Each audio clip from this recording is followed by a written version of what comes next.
नमस्कार, मैं हूं नगेंद्र पांडे और आप देख रहे हैं विस्तार न्यूज। आज की हमारी इस चर्चा को विस्तार न्यूज के सभी डिजिटल प्लेटफॉर्म पर आप एक साथ देख सकते हैं। चर्चा का विषय आम आदमी से जुड़ा है। छत्तीसगढ़ में जमीन की रजिस्ट्री के रेट को, रजिस्ट्री की जो गाइडलाइन रेट है उसको बदला गया है। ऐसा कहा जा रहा है कि 50% से लेकर 300% तक वृद्धि की गई है। सरकार का दावा है कि ये जो वृद्धि की गई है 2017-18 के बाद पहली बार की गई है। लंबे समय से वृद्धि नहीं की गई, लेकिन इसके विरोध में चाहे वो रियल एस्टेट एसोसिएशन के लोग हो, चाहे आम आदमी, प्रदेश भर में प्रदर्शन कर रहे हैं। और अब हाल ये है कि सरकार में ही अंग माने जाने वाले भाजपा सांसद, रायपुर से सांसद बृजमोहन अग्रवाल ने सरकार को पत्र भी लिखा है और उन्होंने कहा है कि जो पुरानी रेट है, पुरानी दर है, उसी पर उसको एक बार फिर कंटिन्यू किया जाए। इस विषय को लेकर इतना विवाद क्यों हो रहा है, कांग्रेस और बीजेपी क्या सोचती है, इन सब विषयों पे बात करेंगे। सबसे पहले आप हमारी ये रिपोर्ट देखिए। तकनीकी कारणों से हम आपको रिपोर्ट नहीं दिखा पा रहे हैं। हम चर्चा को शुरू करेंगे। आज हमारे साथ चर्चा में भाजपा का पक्ष रखने के लिए राजीव चक्रवर्ती जी हैं। राजीव जी, आपका बहुत बहुत स्वागत है। प्रवक्ता भाजपा की, कांग्रेस का धन्यवाद है अमित जी भी प्रवक्ता हैं, अमित जी का भी स्वागत है। और वरिष्ठ पत्रकार अनिल कुशत्कर जी जुड़े हैं, विषय पर विस्तार से बात करेंगे। चर्चा की शुरुआत अनिल जी आपसे करूंगा। देश में गाइडलाइन रेट को लेकर बहुत तरह की बातें आ रही हैं। सरकार लगातार अपनी तरफ से सुनाई दे रही है, लेकिन क्या लगता है आपको कि गाइडलाइन रेट को इतना बढ़ाना चाहिए? क्या आपको लगता है कि जो गाइडलाइन रेट बढ़ाया गया है उससे आम आदमी को नुकसान होगा? जी, मैं आपको बधाई देता हूं कि आपने इस जनहित के मामले को सामने लाया है, उस पर बहस कर रहे हैं। बहुत अच्छी पहल है। अगर भाजपा का ही दिग्गज बृजमोहन अग्रवाल, जो अपराजित योद्धा हैं, उनके विधायक रहे, मंत्री रहे, सांसद रहे, वो अगर कह रहे हैं कि गाइडलाइन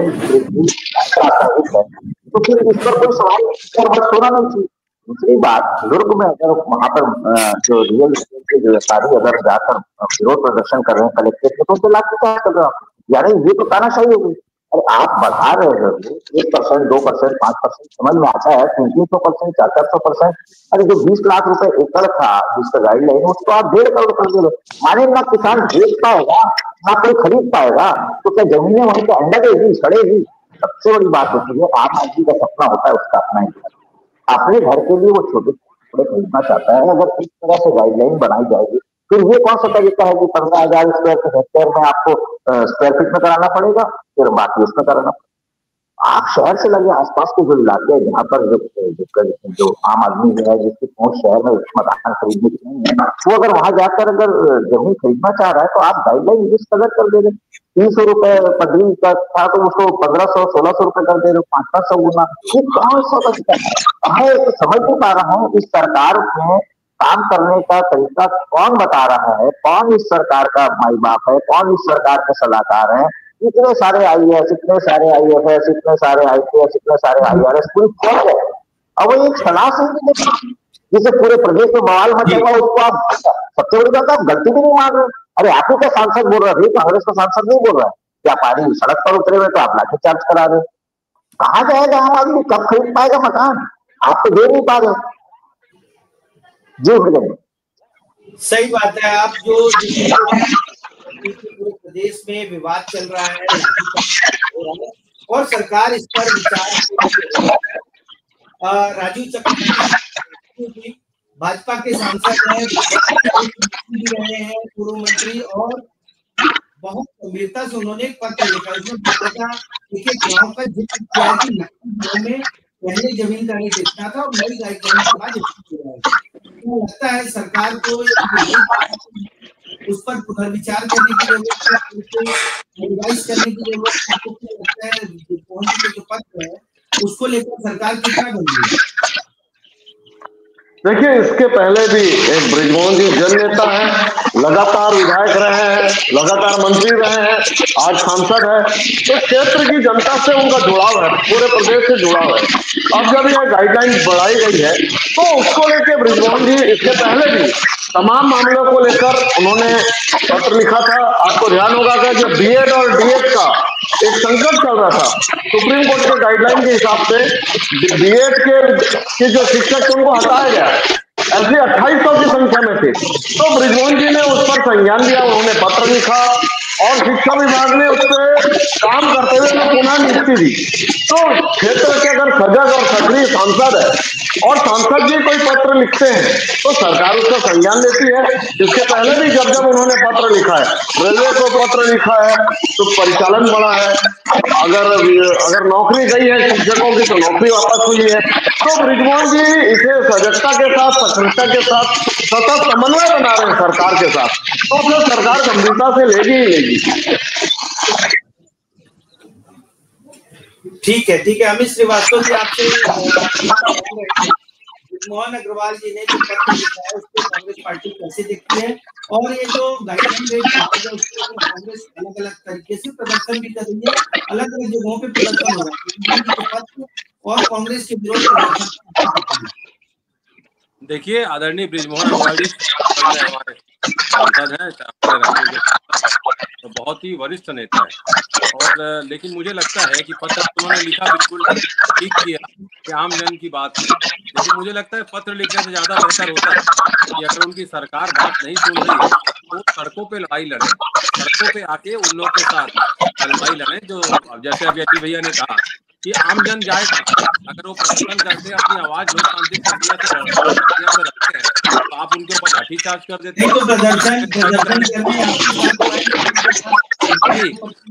आवाज में बहुत डिस्टर्बेंस मिलेगी।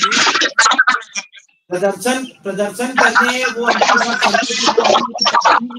सांसद है, उनकी पार्टी की सरकार है। देखिए, जब आप पत्र लिख सकते हैं और जनता की अगर आपको वाकई में चिंता है तो मैं आपको बता दूं कि सिर्फ आप ये मत समझिए कि एक गाइडलाइन जो बढ़ी है, गाइडलाइन जो दरों में जो वृद्धि हुई है, रियल एस्टेट प्रभावित होगा, मकान दुकान छोटा व्यवसायी प्रभावित होगा, आर्थिक गतिविधियों में ठहराव होगा, क्योंकि देखिए जमीन बिकेगी नहीं तो लोग मकान नहीं बना पाएंगे तो लोगों को रोजगार नहीं मिलेगा। सीमेंट उद्योग हो, चाहे स्टील उद्योग हो, चाहे वो कंस्ट्रक्शन वर्क रुक जाएगा तो मजदूरों को काम नहीं मिलेगा। इसे सरकार हल्के में ले रही है, और अगर वो मजदूर आज प्रदर्शन करते हैं कहीं भी तो आप उनके ऊपर लाठीचार्ज कर रहे हैं। मैं तो बड़े कठोर शब्दों में निंदा करता हूँ आपके इस कुकृत्य पे, और मैं कहना चाहता हूँ, जिससे मैंने कहा ना कि और मकान महंगे हो जाएंगे, मैं आपके लोकप्रिय चैनल के माध्यम से बता दूं कि ये गाइडलाइन इसीलिए लाई गई है कि भाजपा के बड़े बड़े नेताओं ने बहुत सारी जमीन खरीद ली है, अब वो नहीं चाहते कि कोई और जमीन खरीदे, इसीलिए ऐसा गाइडलाइन बढ़ा दिया जाए। ये व्यवहारिकता है कि आप बताइए, 100%, 500% ये होता है? कहाँ किसने डिसाइड किया, किस पैमाने पे डिसाइड किया, समझ में नहीं आता, बस थोप देना। मतलब एक कोई भी व्यक्ति आएगा छत्तीसगढ़ के 3 करोड़ लोगों के ऊपर सीधा बढ़ा देगा कि 17 से गाइडलाइन को लेकर बातचीत तो की गई है। ओपी चौधरी जो मंत्री है, वित्त मंत्री, उनसे जब हमारी बातचीत हुई तो उन्होंने कहा कि अव्यवहारिक था, रोड के एक तरफ 50 रुपए रेट है और उसी रोड के दूसरे तरफ 500 रुपए है, इन सब चीजों को सुधार किया गया। अनिल भैया आपके पास आऊंगा, क्या ये जो अव्यवहारिकता में कहीं दिक्कत तो नहीं पैदा हो गई? क्योंकि बड़े पैमाने पे गांव में जो जमीन के रेट है, ऐसा बोला जा रहा है कि जो कलेक्ट्रेट रेट है उससे ज्यादा रेट जो खरीदने वाला है उसको पैसा वापस कर जाएगी। अनिल भैया बिल्कुल सही कह रहे हैं मुझे। देखिए, आज जो है सारे सौदे ठप पड़े हैं, रजिस्ट्री ऑफिस जहाँ पे पैर रखने की जगह नहीं होती थी, सुना पड़ा है। और दूसरी बात ये है कि गाइडलाइन अगर जो ज्यादा है तो उस पर जो टैक्स जो लगेगा वो जो वास्तविक जमीन उतनी की नहीं है तो कैसे लेगा भाई? वही तो कह रहा हूँ, 20 लाख रुपए एकड़ को आप 101 करोड़ 20 लाख रुपए कर दे रहे हैं। 1 करोड़ 20 लाख रुपए में स्टैम्प ड्यूटी लगेगी, वो तो जमीन की वास्तविक कीमत तो ज्यादा हो जाएगी।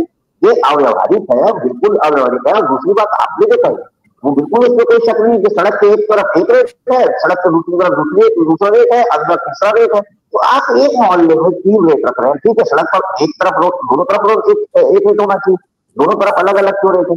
बहुत सारी विसंगतियां हैं। अगर सरकार को कोई भी अगर अपनी योजना है, रेवेन्यू जनरेट करना हो या रेवेन्यू ग्रोथ के लिए हो, तो वो उसको पहले उस पर एक्सरसाइज करे, होमवर्क करे, उसको फुल प्रूफ बनाए और उसके बाद उसको लागू करे, तो सरकार की किरकिरी नहीं होगी।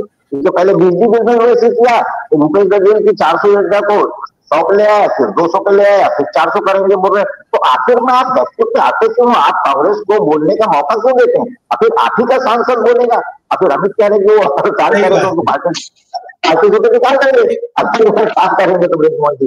लेकिन ब्रिजमोहन जी का जो विषय को उठाना, वो ये साफ साबित करता है कि रायपुर शहर में जिस गाइडलाइन लागू की गई है उस पर कोई खरीदी नहीं हो सकती। और 184 करीब आइटम लगते हैं एक मकान बनने में, चाहे वो अपना सैनिटरी हो, चाहे इलेक्ट्रिकल हो, चाहे दूसरे फिनिशिंग गुड्स हो। तो इतने सारे व्यापार का एक साथ अगर आप ब्लॉक कर रहे हैं, अगर रियल एस्टेट को कोलैप्स कर रहे हैं, तो फिर आप क्या कर पाएंगे? दूसरी बात यह है कि अगर कोई विरोध कर रहा है तो सरकार का काम है उसकी बात सुने तो सही। ये सीधा लाठी डंडा लेकर दौड़ रहे हो तो फिर आप में और फिर वो पुलिस ऐसा डंडा नहीं चलाओगे आप। अरे आप बात तो सुनोगे, आप व्यापारी प्रतिनिधि मंडल से बात करिए, चेंबर से बात करिए, उसके बाद लागू करिए। मुझे ऐसा लगता है कि कोई न कोई इस सरकार को प्रॉब्लम क्रिएट करने के लिए कहीं न कहीं कोई आदमी है जरूर, जो इस तरह के जो उनसे जो काम अनाउंसमेंट करवा देता है, फिर बाद में सरकार को बैकफुट पे आना पड़ता है, किरकिरी होती है अलग। आपके पास इस 2 साल हो गए, 2 साल में आपके पास बताने के लिए कुछ नहीं है नक्सल मोर्चे पे सफलता के अलावा। ठीक है, राजू जी से जवाब ले लेते हैं। राजू जी, ऐसा क्यों हो रहा है कि सरकार जो है विरोध को दबाने के लिए लाठी चलवा रही है? ऐसा नहीं हो सकता कि बैठकर बातचीत की जाए, बातचीत करके हल निकाला जाए? क्योंकि ये हर आदमी से जुड़ा मामला है। और अभी तो चाहे अनिल भैया हो या अमित श्रीवास्तव जी, लोगों ने बताया कि इस पूरे सिस्टम से पूरा आर्थिक तंत्र चल रहा है। घर बनाना, बिजली, इलेक्ट्रीशियन, मिस्त्री, तमाम लोग वो सब प्रभावित होंगे। राजीव जी। नहीं मृगेश जी, मैं अनिल भैया वरिष्ठ पत्रकार है, उनके बातों से इस वक्त इत्तेफाक नहीं रखता हूं कि उन्होंने कहा कि डंडे दौड़ा। दुर्ग में एक घटना जरूर हुई थी, लेकिन बाकी अभी देखिए ओपी चौधरी जी ने व्यापारियों से बात की, कैट के प्रतिनिधियों से, चैम्बर के प्रतिनिधियों से, क्रेडाई के जो जितने मेंबरान हैं उनके साथ बातचीत की और ये संदेश दिया कि, और आपके चैनल को भी मैं पिछले समय देख रहा था कि वो कह रहे थे कि जब वो इंटरव्यू दे रहे थे कि जो सुझाव आएंगे उसको सुझाव को हम देखेंगे और जो संभावना है कि एक संभावना बनी हुई कि हम उसके विवेचना करके उसे ठीक करेंगे। तो जब ठीक करेंगे तो जो गतिरोध है उस गतिरोध को ठीक कर लिया जाएगा। जैसे अनिल भैया जी ने एक विश्लेषण निकाला है कि 184 प्रकार के, बहुत अच्छा तथ्य उन्होंने कहा, बिल्कुल 184 प्रकार के व्यवसायी और व्यापार उससे प्रभावित होंगे क्योंकि मंद गति से चल पड़ा है। एक ये जो रियल स्टेट रियलेटर्स है उसमें एक मंदी सी आ गई है। तो ठीक है, उसमें अगर जब मंत्री जी राजी हैं और सरकार राजी है कि उसमें हम कुछ कर सकते हैं दोबारा, तो अच्छी बात है, एक अच्छा संदेश है। किसी को भी लाठी से पीटना या दौड़ाने का कोई मकसद नहीं। हाँ, लेकिन कोई अगर कानून से ऊपर उठकर अगर वो हाथ में डंडा ले ले और पुलिस के ऊपर प्रहार करे तो वहां गतिरोध होता है। लेकिन आज जो स्थिति है कि सरकार सुनने को तैयार है, सबसे दोबारा से बातचीत कर रही है, क्योंकि चीफ सेक्रेटरी के नेतृत्व में ये सलाह ली गई थी कि 2017-18 के बाद से कोई गाइडलाइन तय नहीं थी और सरकार को राजस्व चाहिए था, किसानों को नुकसान हो रहा था। जिस प्रकार से किसान जो भारतमाला परियोजना में आपने देखा तो जो उनका नुकसान हो रहा था गाइडलाइन के कारण से, उसके कारण से गाइडलाइन बढ़ाई गई। अब अगर यहाँ पर कुछ गतिरोध है तो सरकार प्रजातांत्रिक है और बिल्कुल सरकार की नाक कान गला खुला हुआ है, मुंह खुला हुआ है, सबकी बात सबके साथ सबका विकास, ये मूल मंत्र है। तो सबके साथ बैठकर अभी तो बातचीत चल रही है, दोबारा बातचीत चल रही है और बिल्कुल जैसे ओपी चौधरी जी ने कहा कि हम वापस उस पर बात करके जो शिथिलताएं हैं वो शिथिल किया जाएगा। तो ये बहुत अच्छी बात है, सरकार किसी के ऊपर डंडा नहीं डालती और जो अगर इस प्रकार से प्रहार करती है सरकार को वापस जाना पड़ता है। ये बिल्कुल लोकतांत्रिक चीज है, हमको पता है, हम भी डंडे खाकर आगे आए हैं और हमारी सरकार बनी है, तो इसीलिए हमें मालूम है कि डंडे से बात नहीं होती है, बात झंडे से होती है। झंडा है सफेद झंडा, कि एक साथ बैठकर शांतिपूर्वक बात करें। ठीक है दादा, आपने कहा कि बातचीत, ओपी चौधरी ने भी यही कहा कि हम अलग अलग स्टेक होल्डर से बातचीत कर रहे हैं और जो रिफॉर्म्स होंगे, जो बदलाव होंगे। लेकिन एक बड़ा सवाल है, ब्रिजमोहन अग्रवाल जी के पत्र को आप देखिए तो उसमें ये लिखा है कि जनप्रतिनिधियों से भी बातचीत की जाए, स्थानीय जो पंचायत स्तर से आ रहे हैं, जनपद स्तर से आ रहे हैं, विधायक सांसद हैं, उनसे भी राय ली जाए, क्योंकि पब्लिक सीधे उनसे जुड़ती है। तो क्या नहीं लगता कि जनप्रतिनिधियों से भी राय लेने की जरूरत है, जो सरकार अभी तक नहीं कर पाई है? राजू जी, अभी तो जरूरत है, अभी जरूरत है। लेकिन देखिए आमतौर पर क्या होता है प्रवीण जी कि कोई बात, हम कोई योजना शुरू करते हैं या कोई रिफॉर्म्स करते हैं, तो बातचीत करते करते काफी लंबा समय चले जाता है, और लंबा समय चले जाने के बाद वो बातें पटल पर आ नहीं पाती है। तो इसीलिए सरकार ने इस बार किया कि भाई चीफ सेक्रेटरी के नेतृत्व में एक बनाई गई, ये कमेटी बनाई गई, उस कमेटी ने सुझाव दिया 2 महीने के अंदर, तो ये इम्प्लीमेंट हुआ। तो ठीक है, विसंगति आ गई, कोई बात नहीं, मैं निम्रता से स्वीकार करता हूँ कि कोई विसंगतियां आई है। तो लेकिन अगर हर बार हम अगर पंचायत स्तर से लेकर लगातार बातचीत करेंगे, तो अब ऐसा होना चाहिए, तरीका अच्छा है, ये सजेशन अच्छा है, लेकिन उसमें देरी हो सकती है। तो और जब सरकार को कोई चीज इम्प्लीमेंट करना रहता है, तो इसीलिए जल्दी करती है ताकि उसका फायदा मिले आमजनों को। ठीक है राजीव जी, टेक्नोलॉजी इतनी अच्छी आ गई कि आप व्हाट्सएप पर, ईमेल से तमाम सुझाव ले सकते हैं। मिस्टर श्रीवास्तव जी, आपके पास आऊंगा। क्या लगता है कि बृजमोहन अग्रवाल इसलिए नाराज है, इसलिए उन्होंने पत्र लिखा कि जो जनप्रतिनिधि है उनसे सलाह लिए बिना ब्यूरोक्रेसी ने इतना बड़ा फैसला ले लिया, और जनता जो है जनप्रतिनिधियों के पास पहुंचकर विरोध दर्ज करा रही है, ऐसा कुछ है?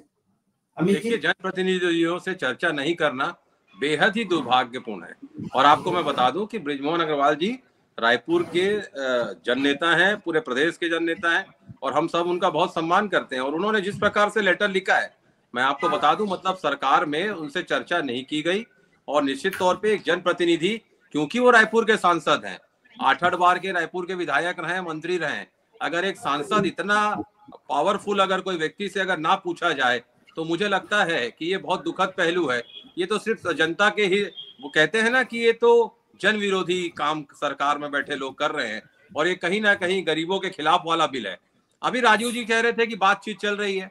अरे क्या दोहरा चरित्र है भाजपा का, ये देखिए, बातचीत चल रही है, मतलब रोक दीजिए ना, अभी रोक दीजिए अगर ये जन विरोधी है और आप अगर मानते हैं। और आप कह रहे थे 2017 से नहीं बढ़ा, 2018 से नहीं बढ़ा, 2017 से नहीं बढ़ा। अगर आपको बढ़ाना था तो आपने पहले क्यों नहीं बढ़ाया? और अगर आप ये मान रहे थे कि ये सही है तो आपने आपकी सरकार भी साहब, एक मिनट लेट मी कंप्लीट, रुक जाइए।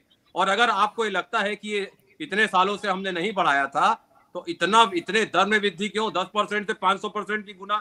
और एक मृगेन जी, आपका एक पॉइंट मैंने नोट किया था कि मंत्री जी कह रहे हैं एक तरफ 50 रुपए है, एक तरफ 500 रुपए है, ये अव्यवहारिक है। तो आप एक चीज बताइए, 10% से 500 गुना बढ़ा देना ये व्यवहारिक है क्या? मतलब आप समझिए कि वित्त मंत्री अभिन्न मित्र है हमारे, कहीं कोई दिक्कत नहीं है, हमारे रायपुर के कलेक्टर रहे, रायपुर नगर निगम में हमारे कमिश्नर रहे। लेकिन मुझे लगता है कि उन्हें समझना पड़ेगा, अब अधिकारी वाली छवि से बाहर आके जन नेता वाली छवि में आना पड़ेगा। जनता के सुख दुख में जनता के लिए क्या उचित है, ये समझना पड़ेगा। दूसरी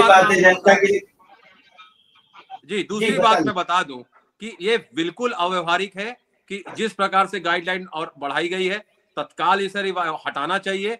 और पुनः मैंने बताया ना कि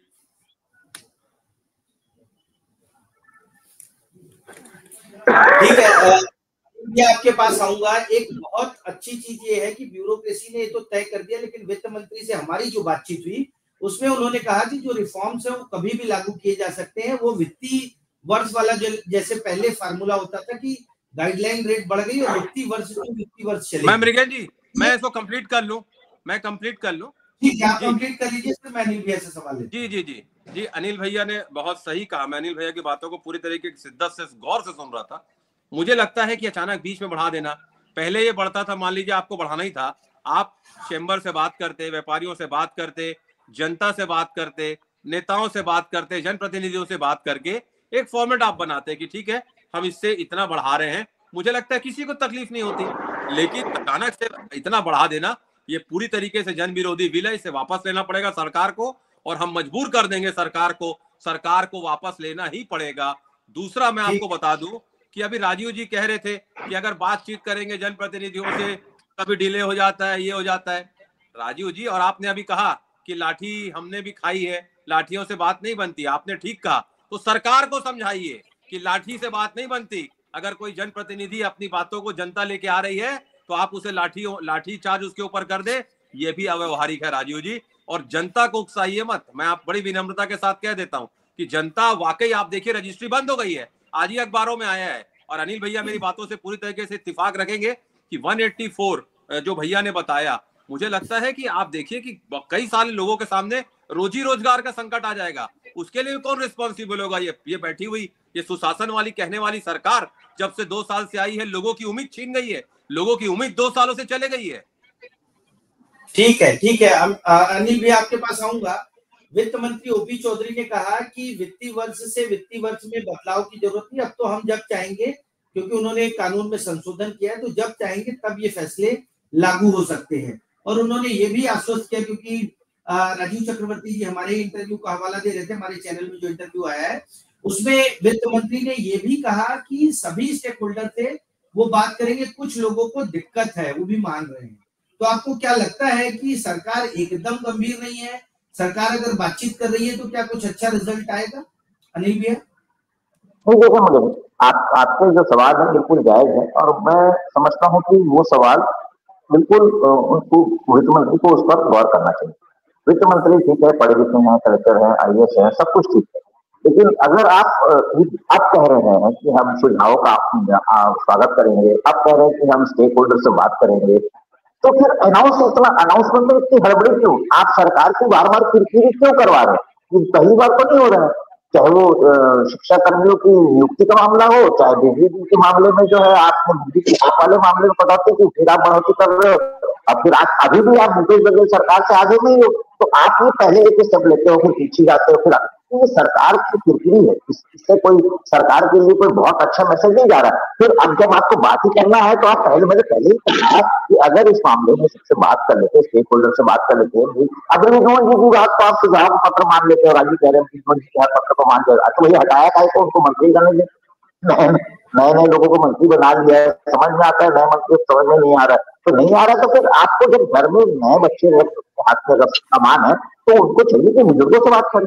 ऐसे थोड़ी होता है कि आपने एकदम हम लागू कर दे रहे हैं, हम फाइनेंशियल ईयर का भी वेट नहीं करेंगे, फाइनेंशियल क्लोजिंग का भी वेट नहीं करेंगे, हम जब हम चाहेंगे जब हम लागू कर देंगे, तो फिर तो सब तानाशाही होगी, जब हम मर्जी जब लागू कर देंगे, अरे बात होती है, अरे फाइनेंशियल ईयर क्लोज होता है, उसके बाद में गाइडलाइन बढ़ती है तो समझ में आता है। और सबसे बड़ी बात फिर आप उसी बात पे आ रहे हैं कि हम अब सबसे बात करेंगे, तो फिर रिफॉर्म का मतलब क्या है? जब आप इम्प्लीमेंट कर चुके हो, फिर रिफॉर्म का रिफॉर्म, यानी एक बार रिफॉर्म आपने लागू कर दिया, तो फिर रिफॉर्म चाहिए, फिर और कोई सुझाव देगा, फिर कोई कोर्ट चला जाएगा। ये कोई स्थिति सरकार की अच्छी नहीं है। मैं जहां तक समझता हूँ कि सरकार में अफसरशाही अनियंत्रित है, कोई लगाम है। सरकार को चाहिए कि अफसरशाहों को नियंत्रित करे और सरकार को खुद आगे बढ़ कर जाए, जब तक बात सुनना चाहिए। अनिल भी आपके क्या लग रहा है कि नेताओं की नहीं चल रही है, मंत्री की नहीं चल रही है, अफसरशाही की चल रही है? अनिल भी अभी कह रहे हैं नहीं, ऐसा कुछ नहीं है, ऐसा कुछ नहीं, सबकी चलती है, सबके साथ सबका विश्वास, सबका सरकार। अब वो है छोटी छोटी बातें होती है जिसमें कभी बातें नहीं हो पाती है, या सामंजस्य नहीं होता, संपर्क नहीं हो पाता। नहीं, ऐसा नहीं है। ये कांग्रेस की सरकार थी, ये सरकार थी, नहीं, हाँ मर्जी से हो रही। अब इसमें कोई दिक्कत है तो उसमें बातचीत का रास्ता निकाला। आपकी सरकार की तरह थोड़ी कि कोई मैडम सरकार चलाती थी, किसी की चलती नहीं थी। ये सरकार पारदर्शिता से चल रही है, परिपक्वता से चल रही है, और पूरे हाँ पर्ची से आप क्या कैसे चिंते हैं? अच्छा, DK शिव कुमार का झगड़ा चल रहा है, अरे मेरा मुंह मत खुलाओ मित्र, अरे पर्ची आप क्या चल रहा था? डी शिव कुमार जी डंडा लेके गए थे, फिर नाश्ते के टेबल पर बातचीत हुई, राहुल गांधी आए। अरे आपकी बात मत करिए अर्ची पर्ची। ये जो आज विषय है बृजमोहन जी के पत्र का क्या असर हुआ, तो बृजमोहन जी ने हमेशा से ही जब भी कोई बात आती है वो जन सरोकार से जो संबंधित रहता है वो पत्र से शाबाशी देते हैं, पत्र से रेलवे को लिखते हैं कि भाई और ट्रेनें शुरू की जाए, ट्रेनें शुरू होती है। उनके जो लिखे हुए पत्रों का सरकार गंभीरता से लेती है, प्रशासनिक मिशनरियां गंभीरता से लेती है, और इस विषय पर उन्होंने लिखा जब जमीन के कारोबारी गए कि हमारे साथ गलत हो रहा है या व्यवहारिक नहीं है, तो उन्होंने पत्र लिखा है। तो आज जो विषय हम उस विषय पर बात करें तो वो बिल्कुल ब्रिजमोहन जी के पत्र का तो इसीलिए नहीं देखिए, कुछ नीतिगत मामला रहता है, कुछ नीतिगत मामले रहते हैं, उसमें सरकार भी अपना विषय रखती है। और जो चूंकि ब्रिजमोहन जी जन नेता है, अच्छा मुझे लेट मी टॉक प्लीज फिर मैं आपको बोलने नहीं दूंगा, ऐसा नहीं करिए। तो नीति रीति सब सही है, और जब कहीं कोई विसंगति है तो उस विसंगति को बातचीत का भी रास्ता है, तो ये तो बिल्कुल पारदर्शिता है, तो ठीक है जी का रास्ता है। अमित जी, एक फाइनल कमेंट आपसे लूंगा, क्या बृजमोहन अग्रवाल टीएस सिंहदेव के रास्ते पे चल रहे हैं? जिस तरीके से वो अपनी सरकार की बुराई करते थे, दिक्कतें पैदा करते थे, क्या बृजमोहन अग्रवाल वही रोल अदा कर रहे हैं? Amit ji, I was expecting this type of question from your side. मैं सोच ही रहा था अभी तक आपने पूछा क्यों नहीं है। खैर मुझे लगता है कि जो छत्तीसगढ़ के हित में होगा, बड़े नेता वही चाहते हैं। और मैंने कहा ना कि हमारे रायपुर के सांसद हैं, हम सब उनका बहुत सम्मान करते हैं। निश्चित तौर पे जैसे अभी राजीव जी ने कहा कि उनकी बातों को सरकार बहुत गंभीरता से लेती है, उन्होंने बहुत तेजी से खींचा कि बहुत। तो मैं ये जानना चाहता हूँ बड़ी विनम्रता के साथ अपने काबिल मित्र से कि इतना सीरियसली अगर आप उनको लेते हो, तो उन्होंने कहा है कि गाइडलाइंस को वापस लीजिए, बढ़ी हुई गाइडलाइंस को। तो जब आप इतने सीरियसली लेते हैं तो आप घोषणा भी करवा सकते हैं कि अब ये बढ़ी हुई गाइडलाइंस वापस होगी, तब हम मानेंगे कि आपकी कथनी और करनी में डिफरेंस नहीं है। और रही बात मृगेन जी, किसी की पंक्तियां याद आ गई इनके पूरे 2 साल के कार्यकाल में कि इनके फाइलों में गांव का मौसम गुलाबी है, मगर इनके आंकड़े झूठे और दावे पूरे तरीके से किताबी हैं। ठीक है, राजीव जी से उम्मीद करेंगे कि बृजमोहन जी जो पत्र है उस पर सरकार गंभीरता से विचार करे। और राजीव जी हमारे साथ जब अगली डिबेट में आए तो बताएं कि देखिए अमित जी, मैं बोला था कि बृजमोहन जी के पत्र को सरकार गंभीरता से लेगी। मैं उम्मीद करता हूं ऐसा हो जाए, ईश्वर से प्रार्थना करता हूं ऐसा हो जाए, तो लाखों लोगों का रोजगार बच जाएगा। ठीक है, राजीव जी भी यही चाहते हैं कि लाखों लोग परेशान न हो। आज की चर्चा को यही विराम देते हैं। आप सभी लोग चर्चा में शामिल हुए इसके लिए धन्यवाद। नमस्कार।